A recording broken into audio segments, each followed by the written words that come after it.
আমার মেয়ে তিনবার মাধ্যমিকে ফেল করে এইবারে থার্ড লিস্টে পাস করেছে।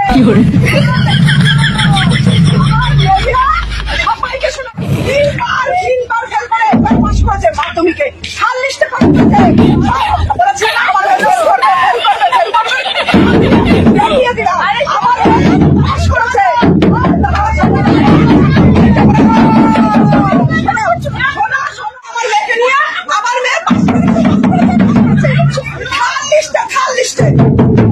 আমার মেয়ে থার্ড লিস্টে পাস করেছে, তিনবার ফেল করে। না বলেন তিনবার পাস করেছে তো, তিনবার ফেল করে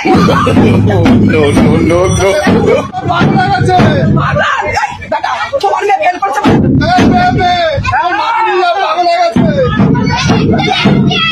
সবাইকে বলবো পাস করতে।